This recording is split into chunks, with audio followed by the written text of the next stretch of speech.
So, hello दोस्तों, this is your friend Sachin Prajapati and once again most welcome on our YouTube channel.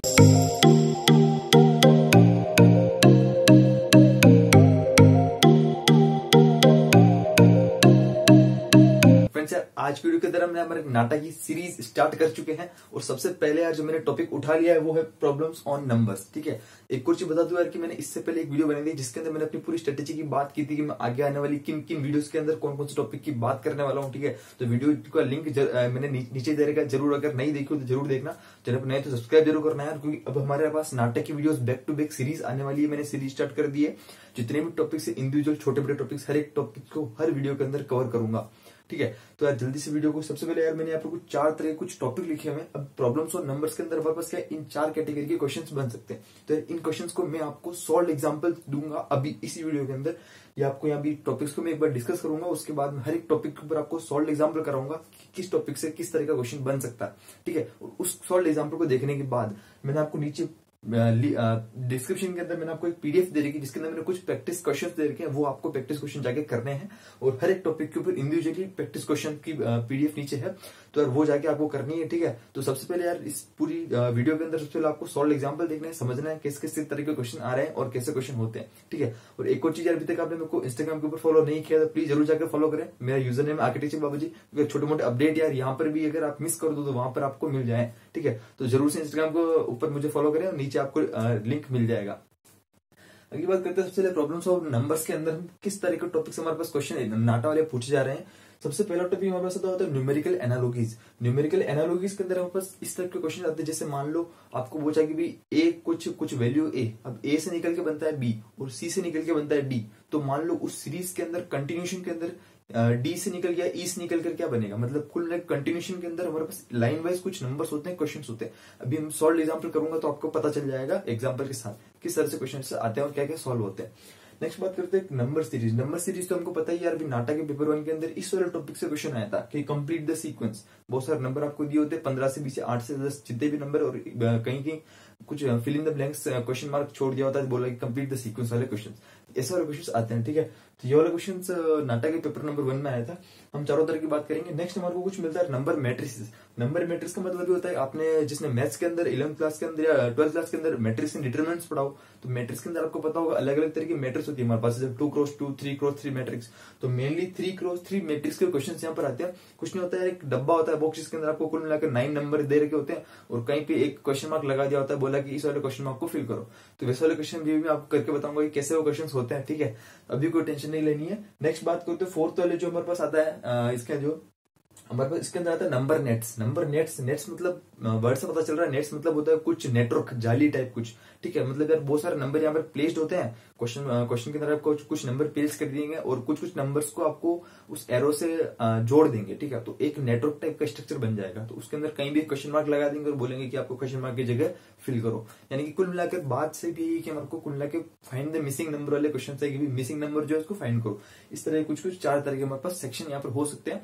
तो आइए यार अब चलते हैं, इन चारों तरह के हर एक टाइप के अंदर टाइप ऑफ क्वेश्चन समझते हैं और चलते हैं और किस किस तरह के होंगे, और उसके बाद ये समझने के बाद वीडियो के बाद आपको नीचे जाकर प्रैक्टिस क्वेश्चन जरूर करना है। ठीक है, आइए यार जल्दी सॉल्व एग्जांपल करते हैं और चलते हैं अपनी टेबल के ऊपर।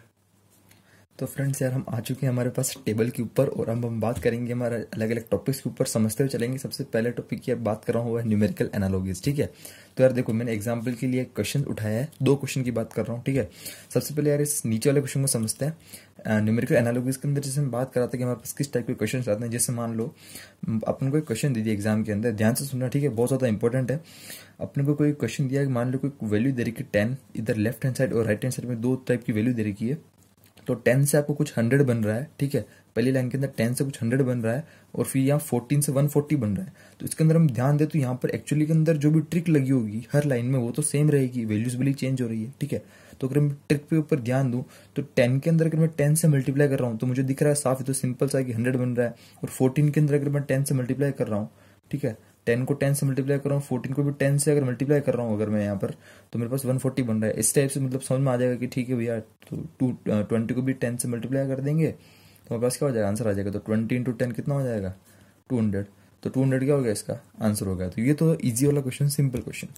ऐसे क्वेश्चन आ सकते हैं। पर क्वेश्चन अगर तब मजा आता है करने का जब उसके अंदर दिमाग ज्यादा लगाना पड़ रहा हो, ठीक है, तब मैथमेटिक्स के अंदर थोड़ी या फिर ऐसे लॉजिकल क्वेश्चंस के अंदर मजा आता बात है, थोड़े अलग तरीके से दिमाग लगे, ठीक है। तो इससे फर्स्ट वाले क्वेश्चन के अंदर देखते हैं। इस क्वेश्चन के अंदर देखो तो जैसे अपन सबसे ऑब्जर्व करते हैं तो इसके अंदर ऐसा हो रहा है कि 2 से लेकर 2 बन रहा है। इसका मतलब यहाँ पर है कि देखो 2 से 2 बन रहा है कि मतलब यहाँ पर कुछ ऐड नहीं हो रहा है, कुछ सब्ट्रैक्ट नहीं हो रहा है, ठीक है। अगर कुछ ऐड या सब्ट्रैक्ट हो रहा होता तो ये वैल्यू चेंज होती।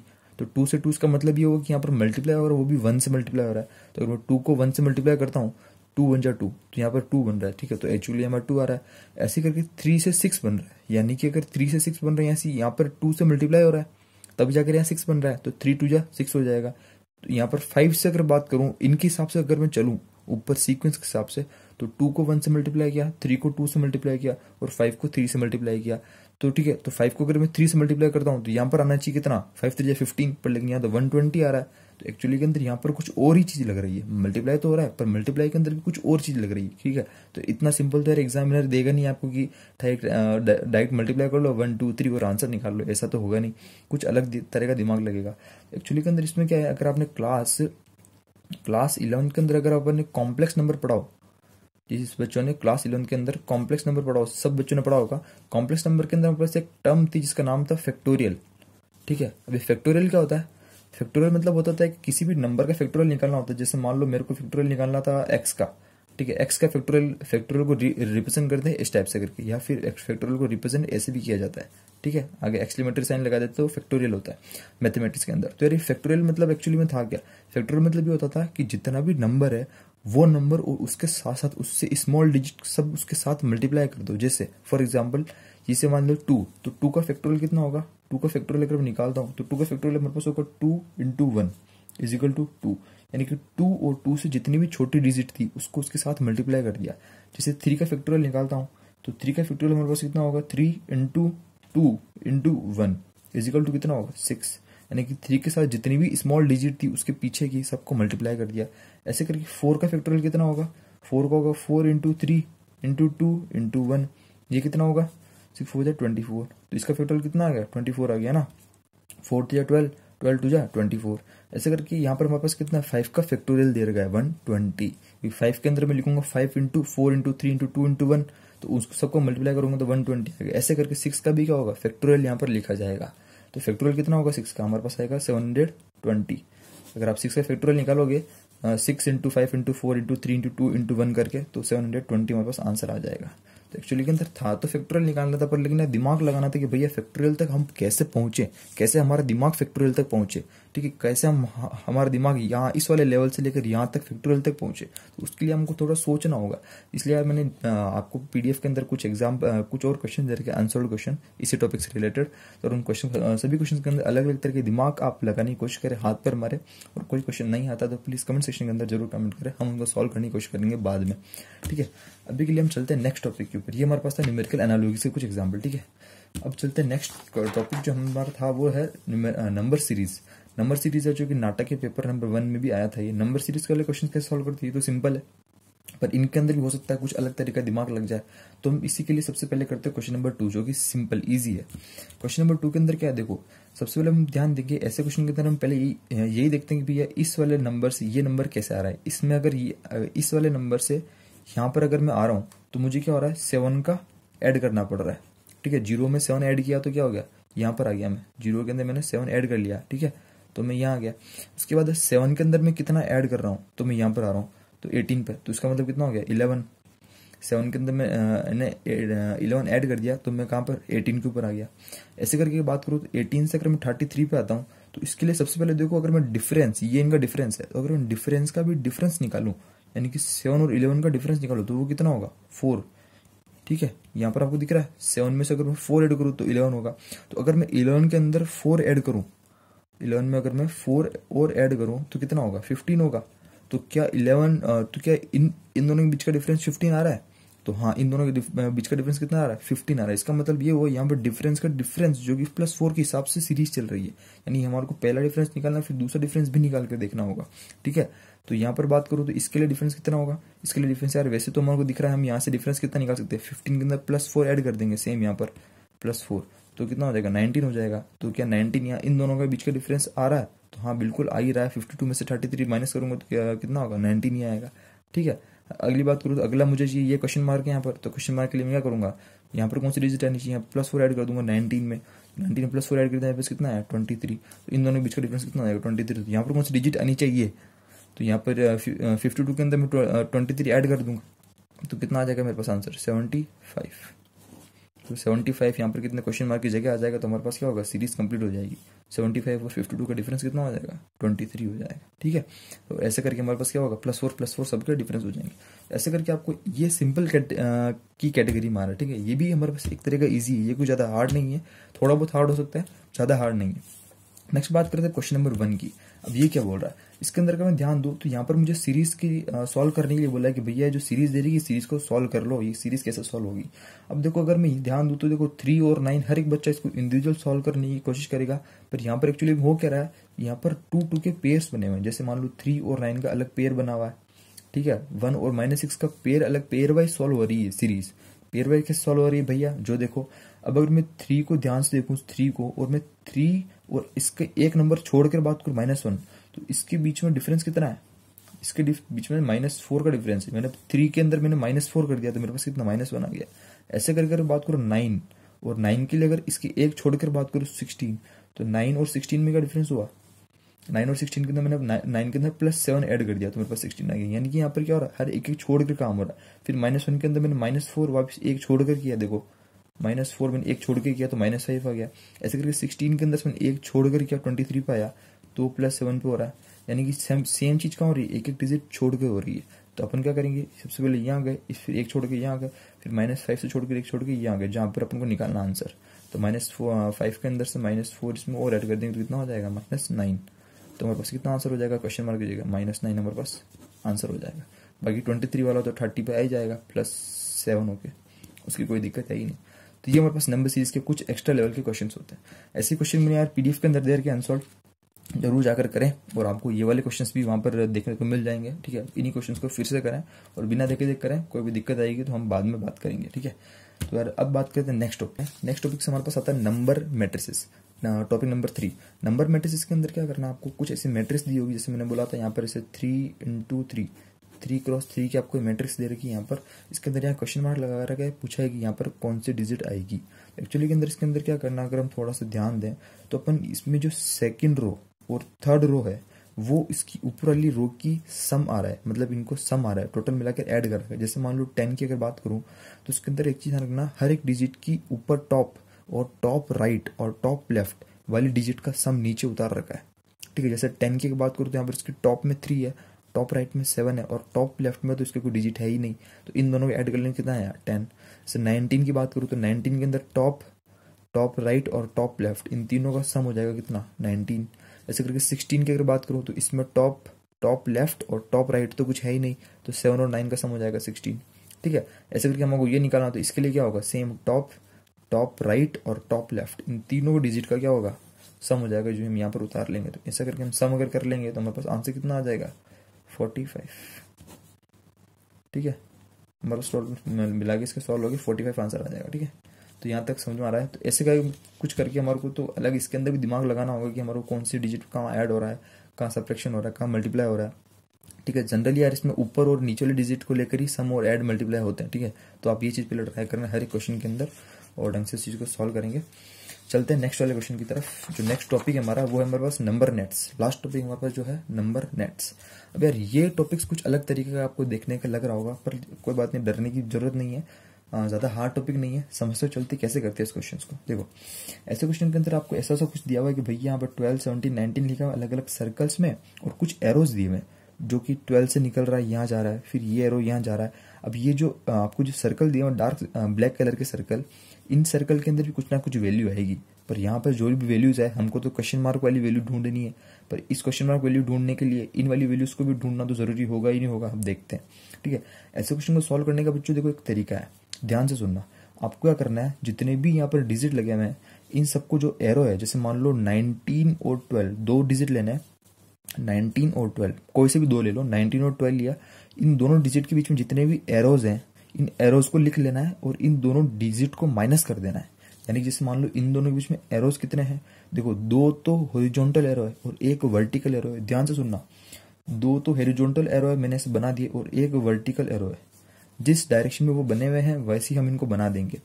यहाँ लिखेंगे इज इक्वल टू, फिर 19 माइनस 12, 19 माइनस 12, इन दोनों का डिफरेंस वो कितना होगा, वो होगा हमारे पास कितना होगा 7 होगा।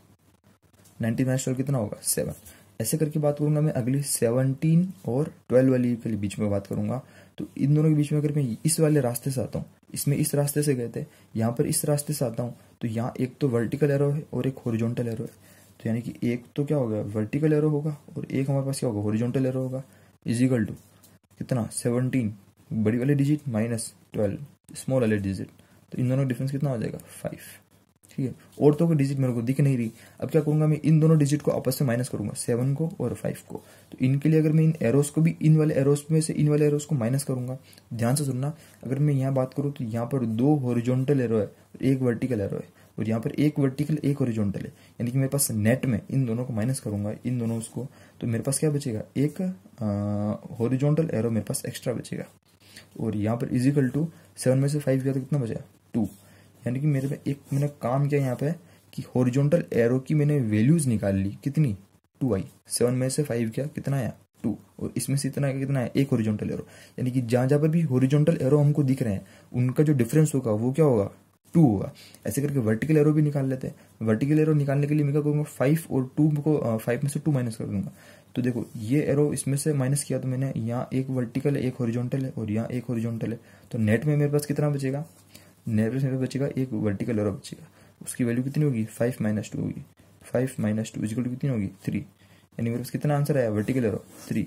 यानी मेरे पास वर्टिकल एरो की डिफरेंस कितना आ गया 3 आ गया। यानी कि जहां जहां पर वर्टिकल एरो मेरे को दिख रहा है, जहां जहां पर वर्टिकल एरो ये वर्टिकल एरो ये वर्टिकल एरो ये, तो यहाँ पर डिफरेंस कितना होगा 3 का होगा। अब जैसे सॉल्व करने की कोशिश करते हैं। जैसे अपने पास जो क्वेश्चन मार्क के अंदर है यहाँ वर्टिकल एरो है, तो 17 के अंदर मैं 3 क्या कर दूंगा ऐड कर दूंगा, तो कितना होगा 20। तो मेरे पास आंसर कितना आएगा 20। आंसर अपने पास आ ही गया, इन सब चीज़ों की जरूरत रही नहीं, बस आंसर मेरे पास कितना आएगा 20 आंसर हो गया अपने पास 20 आंसर। ठीक है, ऐसे करके अगर हॉरिजॉन्टल की बात करूँ मैं इनकी वैल्यू निकालने की कोशिश करूँ, हॉरिजॉन्टल में 2 आ रहा है तो यहाँ पर 12 के अंदर 2 इसमें ऐड कर देंगे तो कितना होगा 14 होगा। यहाँ पर 14 में 2 ऐड कर देंगे कितना होगा यहाँ पर 16 आ जाएगा। 16 के अंदर वर्टिकल एरो है 16। अब देखो वर्टिकल और 16 इन दोनों में डिफरेंस कितना है 3 का ही, और वर्टिकल एरो की वैल्यू भी कितनी थी 3 की थी। एक चीज ध्यान रखना बच्चों, यहाँ पर वैल्यू सब प्लस प्लस की, यहाँ पर वैल्यूज माइनस माइनस की भी आ सकती है कभी कैलकुलेशन के अंदर, तो हम उस समय माइनस करेंगे। अभी प्लस की आई है तो हम क्या करते हैं यहाँ पर आगे से आगे चलते हुए प्लस कर रहे हैं हर जगह।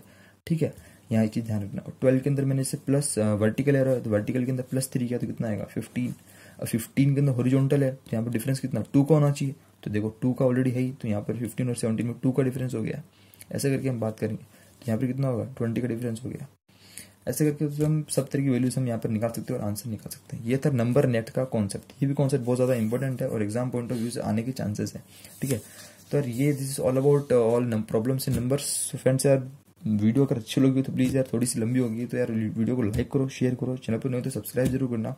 और अगली आगे आने वाली वीडियोस के अंदर मैं अगले टॉपिक की बात कर रहा हूँ। जो मैं बात करूँगा एक तो परसेंटेज वाले टॉपिक के ऊपर हम बात करेंगे अगली वीडियो के अंदर, और उसके बारे में बात करूंगा मैं हाइट और डिस्टेंस, लॉगरिथम वगैरह कुछ मिला के बिल्कुल बेसिक मैथ्स जो होगी, एवरेज वाले क्वेश्चंस। ठीक है, इन वाले क्वेश्चंस की बात करेंगे, बेसिक मैथमेटिक्स की बात करेंगे, समझेंगे उन चीज़ों को। और बात करूंगा रिडल्स के क्वेश्चन। रिडल्स के अंदर जैसे यार ट्रेन वाले क्वेश्चंस हो गए, कैलेंडर वाले, क्लॉक वाले क्वेश्चंस हो गए। ठीक है, बच्चे बहुत सारे पूछ रहे थे कि भैया रिडल्स के क्वेश्चंस कैसे होते हैं, उन सब चीज़ों की हम बात करेंगे। और एक विजुअलाइजेशन की भी वीडियो आपके पास आएगी कि विजुअलाइजेशन पावर कैसे इंक्रीज की जाए। ठीक है, तो यार इस वीडियो के लिए बस इतना ही। मिलता है अपने अगली वीडियो में, तब तक के लिए अपना ध्यान रहो, हंसते रहो, खेलते रहो। और यार बीमारी बहुत ज़्यादा बढ़ रही है, एक और चीज़ इसका ध्यान रखो, घर में रहो, पढ़ाई करो। ठीक है, और इधर उधर ज़्यादा मतलब फालतू घूमना नहीं है, बस हमारे बैठ के पढ़ाई करना है। एग्जाम आगे खिसक गए हैं, आगे हो गए, पोस्टपोन कर हमको टाइम अच्छा खासा मिल गया है, तो अच्छी खासी पढ़ाई करो। और हाँ, एक और चीज़, नाटक का एग्जाम पोस्टपोन हुआ ही नहीं है, इसका भी कोई अपडेट नहीं है। इसका जैसे ही कोई अपडेट आएगा मैं आपको बता दूंगा। ठीक है, उसकी कोई टेंशन नहीं है, बस हाल फिलहाल यार पढ़ाई करते हो। नाटक के लिए भी हमारे पास अगला पेपर 12 जून को होने वाला है, तो हमारे पास 1 महीने से ज़्यादा का टाइम बचा है, हम बहुत अच्छा कर सकते हैं। ठीक है, तो बस करते रहो यार। मिलते हैं अपनी अगली वीडियो में, तब तक के लिए गुड बाय, जय हिंद, वंदे मातरम।